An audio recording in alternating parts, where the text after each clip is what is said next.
Soalan takhir malam ni, masa bersahur nasi sudah ada dalam mulut, boleh tak kita telan juga walaupun sudah bunyi azan subuh? Dan macam mana pula kita sedang berjimak tak sempat siap bunyi azan subuh pula dah?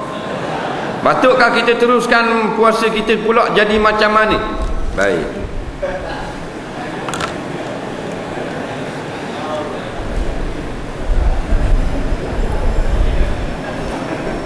Hatta yatabayyanakumul khaytul abyad minal khaytil aswad. Allah sebut dalam Quran, makanlah, minumlah sampai nyata bagi kamu benang putih dengan benang hitam.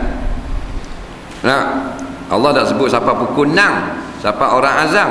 Dalam hadis menjelaskan apa makna nyata benang hitam dengan benang putih, iaitulah bila masuk waktu subuh. Sebenarnya makan minum ini sampai waktu subuh. Masuk waktu subuh makan lagi batal puasa, walaupun makanan ada dalam mulut. Ada ustaz ngajar dia kalau ada makanan dalam mulut tu tak apalah, dia telan hak tu. Tu kacau ustaz tu. Boleh bahan lagi dia kata kalau hak ada dalam mulut. Dalam kitab-kitab mereka kata hak dalam mulut kena kehat kalau masuk subuh dah. Tapi ustaz ni kata tak apalah, kalau ada dalam mulut tu boleh telan. Yang sebenar tu pada waktu imsak, bukan waktu subuh. Jadi masuk waktu puasa bukan dengan bang, iaitu dengan masuk waktu subuh. Jadi kalau dia makan lagi sedangkan orang bang subuh dah, ada kalanya dak batal puasa ni. Orang bang, Allahu akbar, dia pun makan lagi, kadang-kadang dak batal. Sebab orang bang awal, hak bang pukul 4 pagi. Tu tak apa tu. Ataupun tu imam tu bila salah tengok jam, patut pukul 6 subuh. Pukul 6 ni salah, dia ingat ke 5.50 ni pergi bang. Makan tak batal lagi satu. Sebab tu orang bang bukan tanda haram makan. Haram makan ni dengan masuk waktu subuh. Dan orang bang tanda masuk waktu subuh. Nampak? Tak faham ni? Ke bolok?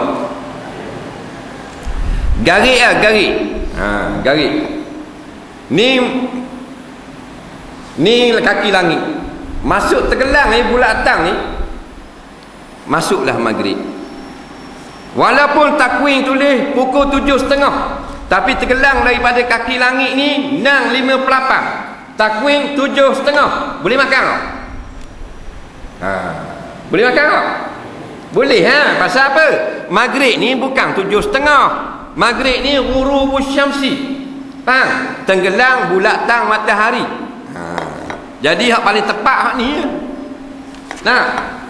Gitu juga dengan pagi. Bila orang bang subuh tu, kadang-kadang dia bang semakar dengan waktu subuh, kadang dia bang lewat. Sebab tu ulama-ulama ijtihad dia buat waktu imsak 10 minit awal daripada waktu subuh, supaya kita tak berlanggar dengan waktu subuh. Faham?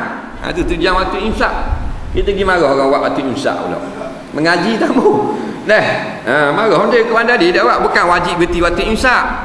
Digalakkan kita berhentilah bila waktu imsak, kerana dekat dah nak masuk waktu yang sebenar.